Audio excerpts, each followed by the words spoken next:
All right, let's get right into it.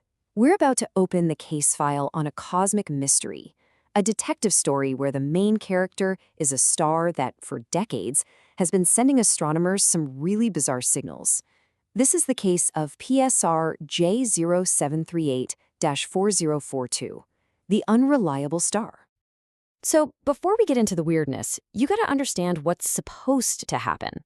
Out there in the cosmos, there are these incredible stars that spin with a rhythm so precise, it's almost beyond belief. I mean, we're talking about a stability that makes any clock here on Earth look clumsy. For scientists, these things are a dream come true. They are, without a doubt, nature's most accurate clocks, just ticking away perfectly for millions of years. And, well, that's where our story really begins. We found one of these perfect clocks, and it's acting up. It's speeding up, it's slowing down. The signal it sends out is literally changing its shape. So what happens when one of nature's most perfect timekeepers starts breaking the rules? Okay, first things first. Let's make sure we're all on the same page about exactly what kind of star we're dealing with here. The stars we're talking about, they're called pulsars. Now, these are the super dense leftover cores of massive stars that went supernova. They spin like crazy and shoot out these intense beams of radiation from their magnetic poles. And here's the cool part. If one of those beams happens to sweep past us, here on Earth, we see a little pulse of light over and over. Just think of a giant cosmic lighthouse spinning out in the dark. So, now that you know what a normal pulsar is supposed to do, let's meet our main subject. The pulsar that just refuses to play by the rules. Meet PSR J0738-4042. Astronomers found it way back in 1968. It spins on its axis every 374 milliseconds. Yeah, that's nearly 3 times a second. And it's been doing this for something like 4 million years. But it's not the history that's interesting. It's what's been happening in just the last few decades that's made this star famous for all the wrong reasons. You see, every pulsar has its own unique pulse shape. You could call it a signature song. For a normal pulsar, that song stays the same decade after decade. But look at our guy, PSR J0738-4042. Its song is all over the place. Parts of the pulse just show up, then they vanish, they change how bright they are. It's like a cosmic radio station that can't stick to one broadcast.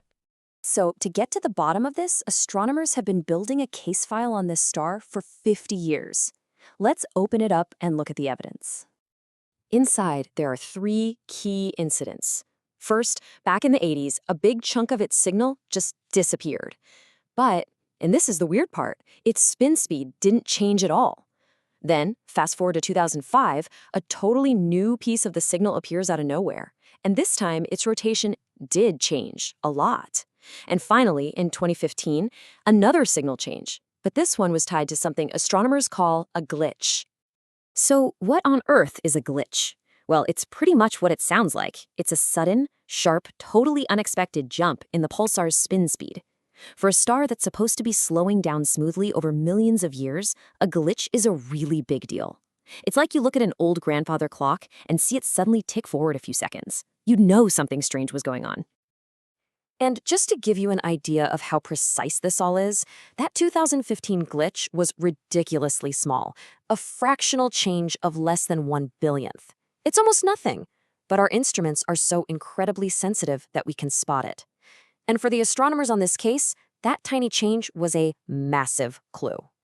Okay, so we've got the evidence, the changing signals, the shifting rotation, the glitch. With all this in hand, scientists have come up with 2 main suspects to explain this pulsar's wild behavior. Suspect number 1, it's an inside job. They call it a starquake. The theory goes that massive stress builds up in the pulsar's solid crust until, bang, it cracks, just like an earthquake.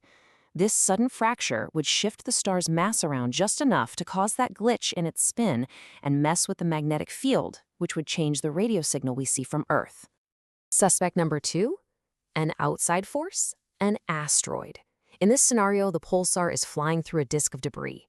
If an asteroid gets too close, it gets absolutely vaporized, and all those charged particles disrupt the pulsar's powerful magnetosphere. That could totally change the radio signal and even affect how fast the star is spinning down. So let's see how our theories stack up against the evidence file. The 2015 glitch? Yeah, a starquake explains that perfectly. What about the 2005 event, with the new signal on the spin change? Could be either one, really. Both are plausible. But then you get to that weird event in the 1980s. And this is where the case just goes cold. Neither a starquake nor an asteroid impact can easily explain how the signal changed so much, while the star's spin didn't change one bit. And that, my friends, is where this leaves us. It leaves us with one of the coolest things in all of science, a truly unsolved case. That's the real kicker, you know? That single event from the 1980s is the one piece of evidence that just doesn't fit anywhere. It's the ultimate wrench in the works. Think about it. How can you fundamentally change the beam of the lighthouse without affecting how fast the lighthouse itself is turning? Every simple theory we have just falls apart right there. But you know what? That's not a failure. That is a perfect example of how science actually works. Getting more and more data, like we have for this pulsar, doesn't always lead to a nice, simple answer. Sometimes all it does is reveal that the puzzle is way deeper, far more complex, and frankly, a whole lot more fascinating than we ever thought. So what is this thing? Is PSR J0738-4042 giving us a secret window into the violent, cracking heart of a dead star? Or is it just a messy eater snacking on asteroids from its own personal debris field? Right now, we just don't know. The case of the unreliable star remains open.